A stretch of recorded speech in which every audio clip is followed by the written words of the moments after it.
Hey there, YouTube. So, yesterday I was relaxing in between my jobs.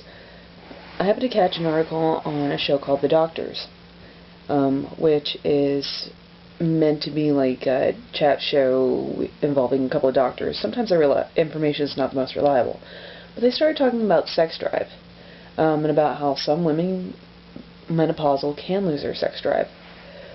Funny thing is that when I was in my early 20s, when I should have been wanting to hump like a rabbit, because I was in an abusive relationship, I lost my sex drive.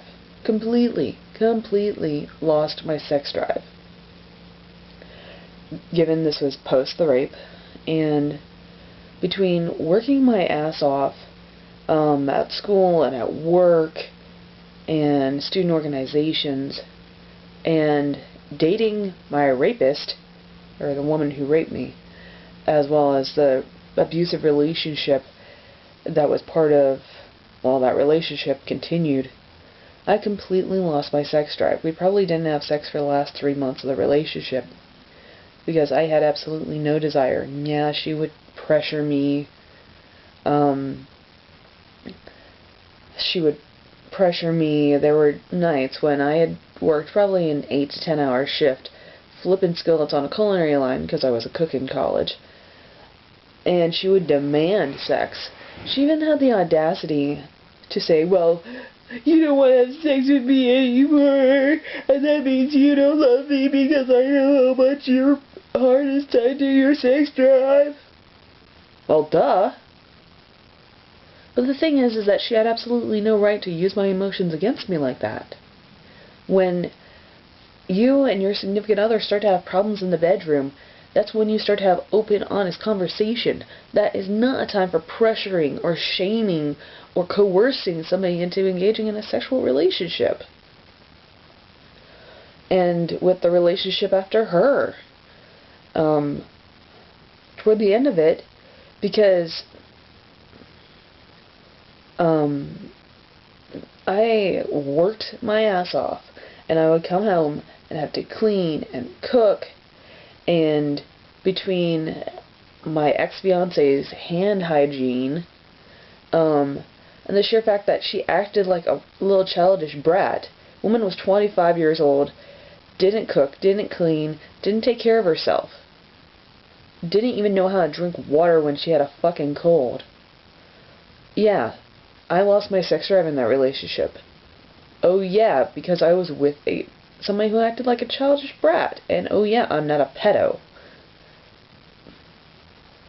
And yet here I sit 3 years later, 3 years after leaving Toledo and leaving my ex-fiance, and, well, I can't desire my girlfriend more. And I find it to be a very striking change. I'm with somebody who respects me. I'm with somebody who I can have an open, honest conversation with. And, you know, sometimes she's not really in the mood, or I'm not really in the mood, and so we don't fight about it. We don't step on each other's toes. We don't coerce each other. It's just a matter of like, okay, you know, babe, I respect you. I love you. Maybe we can just cuddle, or maybe we can just hang out. Which, to get to a point and to be with somebody who respects me like that, I feel so lucky. And also a realization that ultimately, while I love my girlfriend, my beautiful girlfriend Silverwolf, my very intelligent girlfriend Silverwolf, I don't need her. Ultimately, if she was to leave my life, that means I would still have my apartment, I would still have my jobs, I would still have my friends, I would still have my vehicle. Yeah, you know, the sprinkles wouldn't be on my cake. I wouldn't have somebody to dream about waking up with, or dream about falling asleep in her arms. And I wouldn't get that special time with somebody I deeply care about. And while I definitely value my girlfriend Silverwolf, and I love her deeply, one of the things that I think we both recognize is that we'd both be okay if this was to end for whatever reason. And just because of our circumstances, we're both very realistic about all that. Which, it's something different, and it's something I never had before. And a lot of that took getting strong within myself. In between my ex-fiancé and the woman who I call my girlfriend after that, I took about 6 months of non-monogamy, where, I went on dates, and at one point or another had a little extra fun. And then I dated a woman who, she was an interesting learning experience, not something I wish to repeat again. And then in between her and Silverwolf, it was about a year.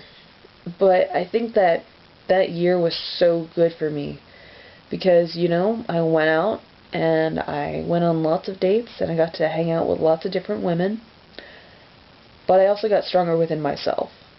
I got my apartment. I got 2 jobs that I love. I work hard, I play hard, I have a life. My life doesn't revolve around my girlfriend, which to me has taken a lot of maturity and a lot of time to get to. My emotions do not rely on my girlfriend. My sexuality does not rely on my girlfriend, or my significant other, or my partner. Which, you don't think about that when you're younger.